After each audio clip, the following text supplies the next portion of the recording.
You say that the poet writes the poem that will certainly make him famous. Yes. That's one of your poems. Yes. And then in that poem you say, the poet knows this will make fire. Yeah. Sometimes when we write, you have this struggle between what has to be said, right.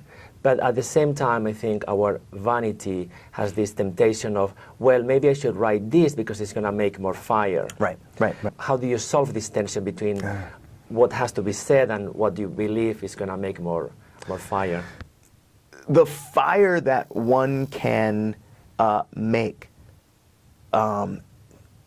is it a fire that lights, or is it a fire that just brings heat, right? Or is it a fire that can do both? In some ways, I think that the best kind of fire that we can hope to be able to spark is one that creates light and also creates heat. I've spent a long time trying to create a kind of light that, even if it's not lighting anything for the greater social populace, there's sociologists who would be better at that, myself, I'm putting light to a grappling with a question, right? And my hope is that the heat that gets generated, and certainly this was the strategy of the book Fear Some, where the entire first section, which is the most just autobiographical, I wanted to put myself in that heat. To me, the shock stuns a person for a moment, and so allows what? Them to be vulnerable. What do you want to put into that person in that state where they're not guarding? Douglas, you have published 3 poetry books. The first one is called Fear Some, Yes, sir. in 2006. Yeah. Then the other one is The Black Automaton, Yep. in 2009. Yeah. And recently you have published with Renhen Press, Patter. Yes. Yes. In an interview with your friend Brandon Constantine, you say that when you were a child, your family encouraged you to write and ramble. And you also say that language was big in your house. Absolutely. What do you mean with this, language was big in your house? We were a family that was full of talking. I mean, we talked a lot. And, you know, we weren't the kind of, you know, turn on the television with your TV trays and sit sort of silently. We talked a lot, but most importantly, we talked a lot of mess. Like, we talked and made a game of talking. You know, I would sit in front of a gigantic 8-track with stuffed animals around myself and host a radio show, you know, that kind of thing. So oral language was very relevant or very prominent in your household, and I think that transfers into your writing, evidently. Absolutely. I mean, yeah, and books too, actually. My mother was an avid reader, was all, you know, and I was deeply into reading as well. My father read a lot. You began seriously writing poetry when you realized that you were more interested in language than in stories. Right, right, and right. then you say this was around 1997. Yeah, 96 I graduated from college. Okay. And I'd started when I went to college, I didn't have a major in mind. And I started on the path of being an English major when I saw a flyer for a comic book company that had been started by some of my classmates at Howard University. I had wanted to work for them as an illustrator, to draw. And I had all this stuff in my dorm room set up to kind of advertise that. And they kind of looked and they're like, meh, yeah. And they were like, well, what else you got? And I was like, I have a story, right? And they were like, okay, we'll read the story. And it was really just a page long. It was an introduction of sorts to a larger story. And they loved it. I realized that all I was interested in when I was writing these short stories at the time was the way sound banged against each other. Like, I would spend pages writing precisely the kind of thing I hated reading in high school, which is like, you know, 3-page description of a room. I had taken a short fiction writing course and a poetry writing course. And I was still writing short fiction in a style that was like imagining a folk tale, sort of told with this kind of oral musicality. And I just felt like, what is this? I'm not going to get anywhere with this. And I'd sort of pulled back. But then I realized that what I loved about that was the sound. And I began to think, well, what can I do with that? I grew up listening to hip hop, and in the early 90s, there had been some rappers who were really into just sort of elaborate sound play, like Das Effects. Bum, stickity, bum, hun, I drop a rumpa, bum, bum, well, like a fee, fire, fo, diddly, fum, here I come. Like not particularly deep, but this sort of sound play. Sound play. And I hadn't read a lot of what we might call experimental poetry or surrealist poetry at that time. So it was really just getting put into contact with the spoken word scene in San Diego. This is where I was living at the time. And realizing that there was this sort of step between the kind of poems that I'd read and were, that I knew as poetry, and the music I'd been listening to. And that was really where it changed for me, where I realized that in much spoken word poetry, there is a real awareness that sound creates a kind of logic. And then when you're in this performance that's oftentimes borrowing from jazz or hip hop, that sound wants to almost perform itself as a kind of an instrumental.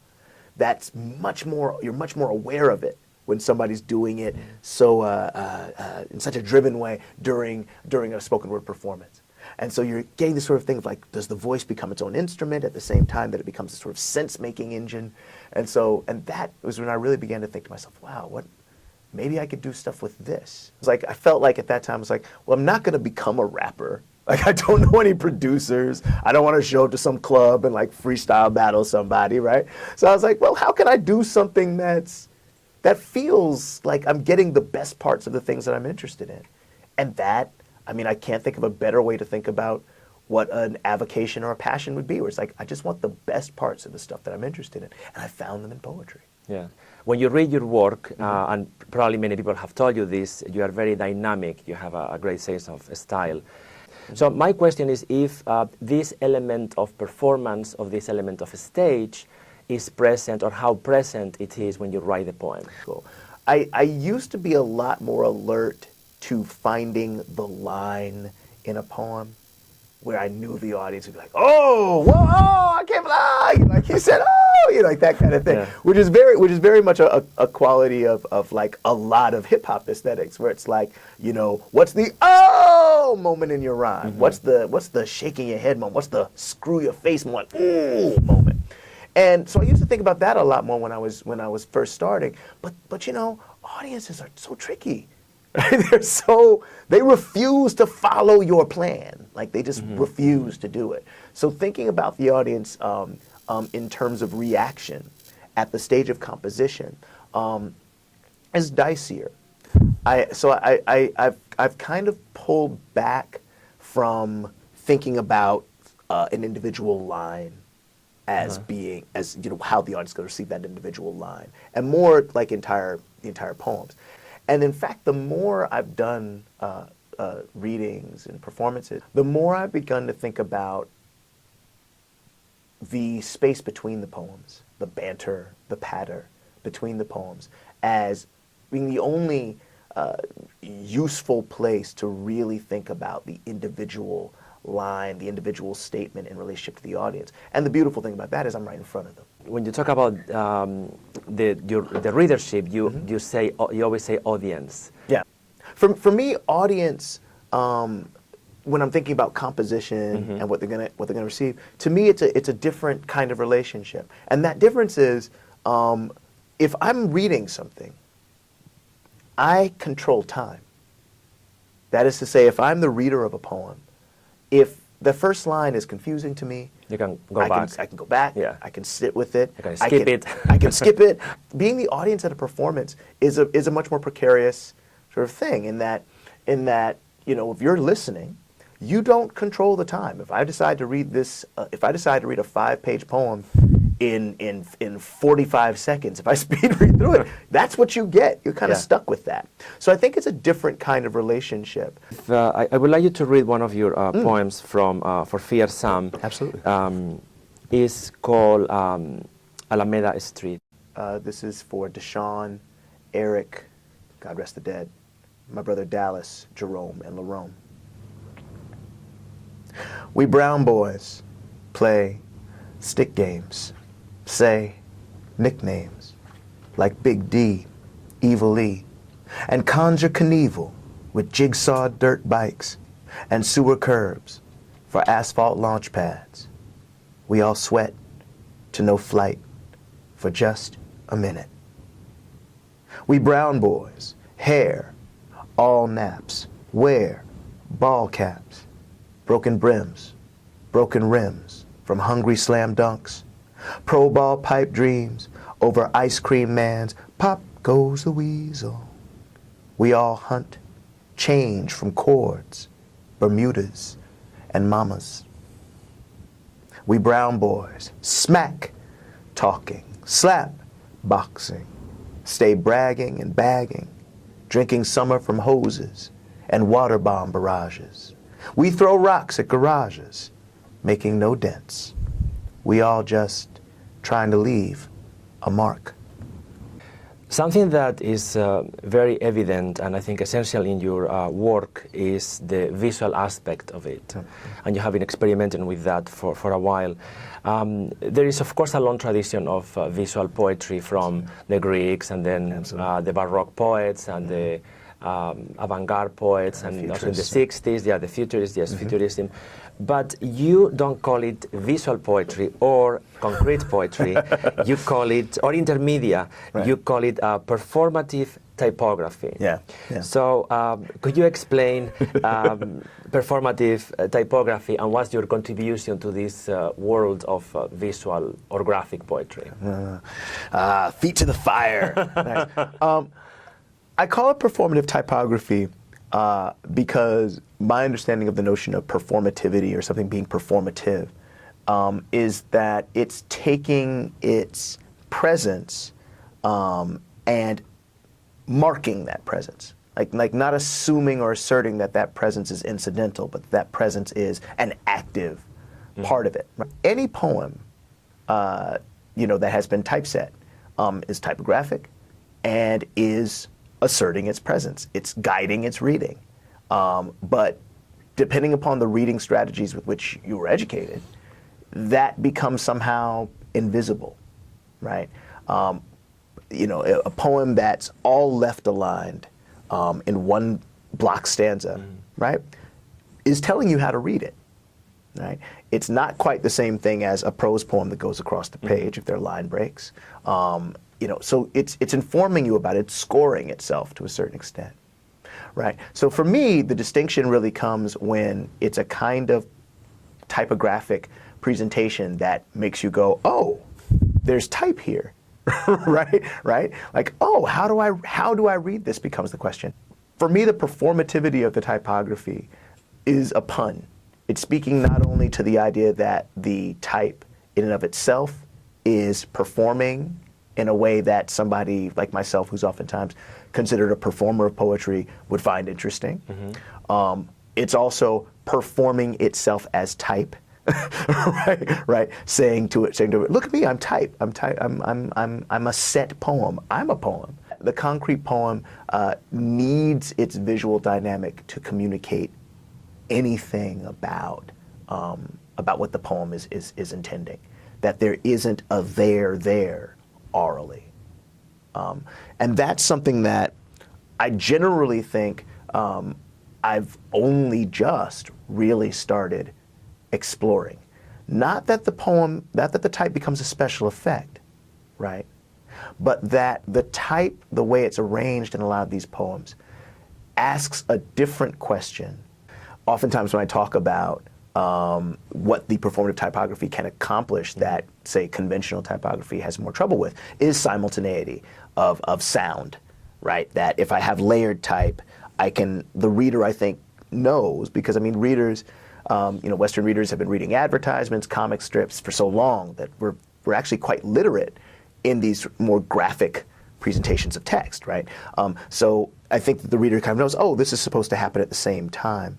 And so that simultaneity oftentimes works for me, where now my main question is, in the sound clash, the text clash, the type clash, what is my attitude toward legibility in that moment? How can I create a situation where I have the mess of the layering, of the din, right? And yet still create some sort of legibility when I want it. Yeah. And if you look at something like a wild style, or a really ornate thing of graffiti, right? People who are also graph writers know how to move from look to read when they see that, and maintain them in a kind of tension. The rest of us who are not necessarily able to tell that this is an A, right? Basically kind of go like, well, I'm just gonna look at that. It's not writing, right? And there's something really important to me, maybe it's kind of perverse, there's something really important to me about making somebody kind of sit there and, I don't know who this reader is, but go like, no, it's writing. The other element that, of course, is very evident in your poetry is your political voice, Yeah. what we can call with political voice, your social consciousness. Many people say that we are in a post-time, like post-gender, post-gay, post-race, but you don't agree with that. I don't. I don't at all. No, and in one of your poems, I think the title is The Poet as Setting. Yes. You say, and I think it's a very, very relevant line. You say, what is a poet without eyes or ears? Right. Right. So my question is, which kind of social issues do you want to see with your eyes and hear with your ears? I am fascinated by human cruelty, and sometimes that cruelty is of the most visceral brand. Whether we're talking about enhanced interrogation, genocide, these different sorts of things, or if we're talking about just a kind of sense of this is mine, you don't have any rights to it, and in fact, if I can claim what's yours, it becomes mine, even if it's at great cost to you. Racism as a social issue is where a lot of my work has to pass through that. It's the front door. And if it's raining outside and you walk out your front door, you're going to be wet. You don't have to be thinking about being wet to be wet. My body on a stage calls into question all kinds of different things. If I yell on a stage, it's very different than if a woman yells on a stage, if an Asian man yells on a stage. Like we're just understanding these things differently, and it's evident. The cultural, political specificity is no excuse for not engaging it at a level of well, I'm communicating with another human. And I think that usually we use that as an excuse when that identity or that subjectivity is somehow in tension with our own. That is to say, if I can't think of myself as a heterosexual male, if I can't think of myself as being, an excellent person, I establish the norm, I'm very comfortable in that, and I come across poetry that is written by a woman, written by someone who is queer, written by someone who's engaging these matters head on, what the resistance from me will probably be is not about their language. It's not about their poetics. It's about what it means for my own subjectivity when I'm in this space. And that, to me, that's what civilization is about, damn it. All civilization makes easier, supposedly, is getting your food and, if you have an emergency, somebody being there to get you, to help you. That's what civilization makes easier. Civilization actually makes human interaction harder, because you don't just kill the people who you don't think are like you or worth it. Yeah. So that is what art can do. Cut art at civilization's peril. Because civilization is about, at some level, whether we're being idealistic or not, right, or pragmatic. Civilization is about being able to walk down a street next to somebody who 800 centuries ago, that would have just been it's on, damn it. And as a writer, right, if I write a poem that takes me someplace that I didn't expect to go, right, I have a poem in the first book called Rallying, which is about my wife and I going to attend a white supremacist rally in the Twin Cities in 2001. And, when I wrote the poem, began writing the poem, you know, you certainly feel like, okay, yes, this is going to be awesome. I'm going to destroy the white supremacists who I saw there. Yeah, I've documented it, and now I'm not a journalist, so I can just totally go in on them and like, But the last line of the poem is essentially goes something like this: how much we want from one another, right? I wasn't able to go in there and do the job that I thought I was going to do the wet work I thought I was going to be able to do. What I instead came to was a realization that at base, everybody in that place, right, all of us wanted something from one another. And basically what we all wanted was for the other person to go away. About your work as a librettist, if you could talk about that part of your creative life. Yeah. So I got into opera in a very strange way. I was a student at Cal Arts, getting my MFA there.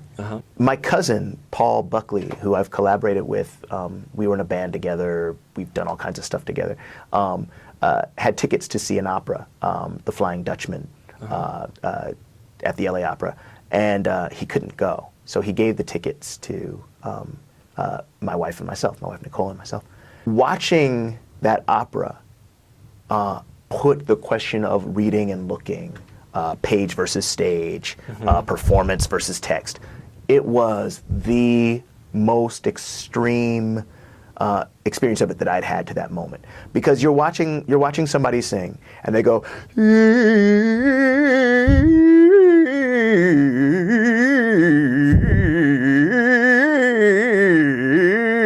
and they do that for like a minute and a half. And then the super title goes, I love you, and then moves on to the next thing, right? What I got from that was this fascinating thing for a poet to be engaged in, which is opera at some level, and I believe this, and maybe an opera scholar will smack me up one day, but opera distorts and destroys language. And I was like, okay, well, I'm going to write an opera. But I was like, I don't speak any other languages, but I need that tension, so I'll create a counterfeit language. So my thesis was an opera written in a counterfeit language. The counterfeit language is called Ngumbo, and at key moments in the text, it's supposed to have super titles, but the actions of one character determine when the super titles are revealed. And Ngumbo is based on like African diasporic practices. Some are actual words taken from like Wolof or the Geechee Islands, but others are practices like crypt talk, where where you say izzle, like that kind of thing, or heavily recodified vernacular. And it actually has a syntax that's not an English syntax, and has case, and has the hardest thing to create were prepositions. For this thing, right? So that was my first opera. So as a poet, where we typically think of like, oh, well, that's our shit, like language is our thing, that's our tool, to engage in a process where you know that your language will be stretched, pulled to a state where it becomes just sound, without any of the cultural sense that the word possesses, potentially, becomes a really fascinating thing. That your composer, for me, the composer becomes the second reader. I'm a first reader, but the composer becomes the second reader of that text, and their score is their reading. How many operas have you written? Let's see, Jungaye, Crescent City, Suction, Mordache. Wow. I'm working on Dead Horses. I'm working on 3 right now. Would you mind closing the interview with a poem from your latest book, Pater, Sure. and maybe you can explain a little bit before you read the poem? Certainly. This is called Daddies on Playgrounds on Wednesdays. It's a poem. Essentially, my wife works 9 to 5, is off on Wednesdays, but works 9 to 5. I teach, so my schedule's a bit more flexible. So I'm often the one who's on the field at the playground with my kids, where it's usually other mothers there, and not many fathers during the day. Deep in soap hours, lovely mothers up in our hairy wherefore wonder what we do and why come we come, and well, we'll mutter, used to, gone to, or it's summer. So the playground slide'll melt our kids to slumber puddles. that cool our hairy heads. We head off to not do, to set to wish we. Wednesday in July, muttering. Lovely mothers, wonder what we do. We grip sippies to our hairy nipples. Shaved hair cracks, microwaved milk, skinned children drink, drink, drink to splinter. Our hairy crotches smell like jarred squash. How we wish our toddlers found this odd, as the lovely mothers who wonder what we do. We plummet under summer sun? Our pockets at our hairy narrow hips are wingish. Our fathers yonder, pants jammed with floor plans, hairy balls and wallets. Our fathers holler, higher, higher. Lovely mothers wonder what we do. We fodder that dream where grain means, and mountains mean, and is the plain? And you were there, and you, lovely mothers. It was but a dream, and we're no hairy head shrinkers. Yet don't we know what seas means? Lovely mothers wonder what we do and dare inquire. Our hairy nostrils whoosh, their diapers in the dryer sound. Neckties flutter in our mouths, soused with answers, hairy adventures. A, B, C, D, 1, 2, 3, had, sad, bad daddies on the playground. Hell of a Wednesday these days burn. I used to mutter, I should have, I will. This is what we do, lovely mothers. And you, and you, and you. Thank you very much.